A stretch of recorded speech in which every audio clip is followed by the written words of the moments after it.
ఇప్పుడు సరస్వతీ నది అక్కడ తపస్సు చేస్తున్నది. ఆవిడ నదీ రూపం ధరించాలనే కోరికతో బదరీలో కఠోర తపస్సు చేస్తోంది. నువ్వు కూడా అక్కడికి వెళ్ళి ఆవిడ ఆశీర్వచనం తీసుకుని ఆవిడ దగ్గర నుంచి కొన్ని నీళ్లు తీసుకుని ఆచమనం చేసి తపస్సు చేస్తే అందరికంటే ముందు మోక్షం పొందుతామన్నాడు బ్రహ్మ. వెంటనే ఈయన భూలోకానికి వచ్చాడు ఈ పులస్తుడు. ఆ సమయంలో సరస్వతీదేవి హిమాలయ పర్వతాలలో ఇవాళ మనం బదరి అని పిలుస్తున్న చోట మానా అని ఒక ప్రాంతం ఉంది, అక్కడ తపస్సు చేస్తోంది.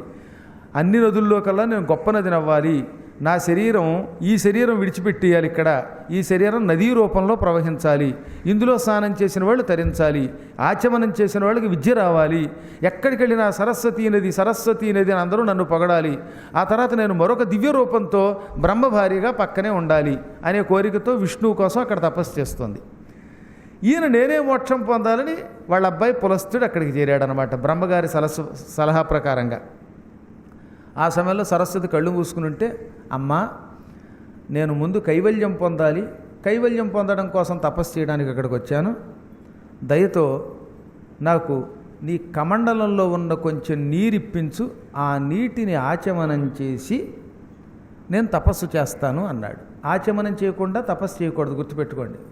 మనం ఏ అర్చన చేసినా ఏం చేయాలి, ముందు ఆచమ్య అనవలసిందే. మంచినీరు లోపలికి తీసుకుంటే శరీరం శుద్ధి అవుతుంది, అది లేకుండా ఏమీ చేయకూడదు. లోపల శ్లేష్మం అని ఒకటి ఉంటుంది, వీటి వల్ల శరీరానికి కొంత అపవిత్రత ఉంటుంది.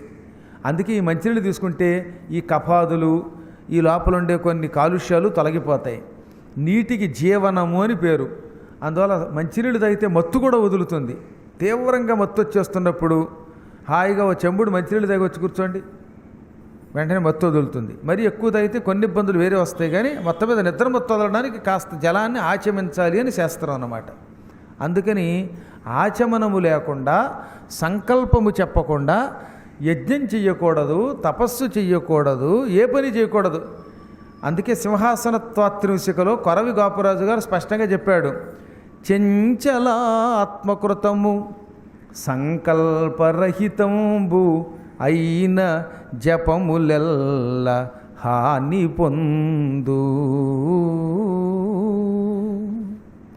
మనస్సు నిలకడలేకపోతే, ఇక్కడ పురాణం వినడానికి వచ్చినప్పుడు మన మనస్సు ఎక్కడికి వెళ్లకుండా ఇక్కడే ఉండాలి. నిలకడగా ఉంటే అప్పుడు మనం పురాణం వినడం వల్ల లాభం వస్తుంది. అలా నిలకడగా లేకుండా అన్ని చోట్లకి వెళ్ళిపోతే మనస్సు, దానివల్ల పురాణం విన్న ఉపయోగం లేదు, జపం చేసిన ఉపయోగం లేదు. అందువల్ల అన్నిటికంటే మొట్టమొదట జపం చేసేవాడికి, పురాణం వినేవాడికి, ఏ పని చేసేవాడికైనా ఆత్మ ఎలా ఉండాలి, నిశ్చలంగా ఉండాలి.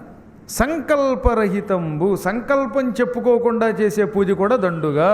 అందుకే ఎక్కడికి వెళ్ళినా ఓ బ్రహ్మగారు ఉండవలసిందే. సాక్షాత్ అపరబ్రహ్మగారు ఒక ఆయన్ని మనం పక్కన పెట్టుకుంటే ఆయన మన చేత ఆచమనం చేయించి సంకల్పం చెప్పిస్తాడు కనుక అప్పుడు హాయిగా మనం చేసే పూజ మనకి ఫలితం ఇస్తుంది. అందుకని సంకల్పం చెప్పుకోకపోయినా, మనస్సు నిలకడలేకపోయినా ఆ జపం వ్యర్థమైపోతుంది కనుక ఆచమనానికి నీరడిగాడనమాట. కానీ సరస్వతీదేవి కళ్ళు మూసుకుని జపంలో ఉంది కదా, అందుకని కన్ను విప్పలేదు. అమ్మ జలం అన్నాడు, ఆవిడ మాట్లాడలేదు. మళ్ళీ తల్లి జపం అన్నాడు, అయినా ఆవిడ పలకలేదు. దాంతో కొంచెం పులస్తునికి కోపం వచ్చింది. పులస్తుడు కూడా కొంచెం అగ్నిహోత్రావధానులు లాంటి వాడు, ధుమధుమలాడిపోతాడు. చీటికి వాడికి కోపం వచ్చేస్తుంది. కొంతమంది కోపం అప్పుడప్పుడు రావడం వేరు, 24 గంటలు కోపంతో ఉండడం వేరు. అనవరతము అంటే 24 గంటలు కోపంతోనే ఉంటే ఆ వ్యక్తికి సకల శక్తులు నశించిపోతాయి, వాడి మాటకు కూడా విలువ ఉండదు. రోజు కోపంతో తిట్టేవాడిని ఇంట్లో ఎవడన్నా పట్టించుకుంటాడా? మా ఆయన పిచ్చాడు అలాగే వాక్కుంటాడు అండి అంటుంది భార్య కూడా కదా, ఎందుకంటే రోజు కోపంతో ఉంటాడు కనుక. అదే ఎప్పుడూ కోపం లేని వాడికి ఒక్కసారి కోపం వచ్చిందా హడిలిపోతారు ఇంటిలిపాది. అందుకే రామాయణంలో అస్సలు రాముడికి కోపం రాదు. ఒకవేళ పొరపాటున కోపం వచ్చిందా కస్య బిభ్యతి దేవాశ్చ జాతరోషస్య సంయుగే, రామునికి కోపం వచ్చిందంటే దేవతలు కూడా భయపడతారు. అలా ఉండాలి కోపం అంటే. అంతేగాని అన్నిటికీ కాదు. ఉప్మా దొరకలేదు కోపం, కాఫీ దొరకలేదు కోపం, మంచినీళ్ళు దొరకలేదు కోపం, మంచం దొరకలేదు కోపం, కంచం దొరకలేదు కోపం, కొంచెం దొరకలేదు కోపం. ఇంకేంటి వాడు మొహం చివరికాడు మంచం పడతాడు, అందుకే అనారోగ్యంతో.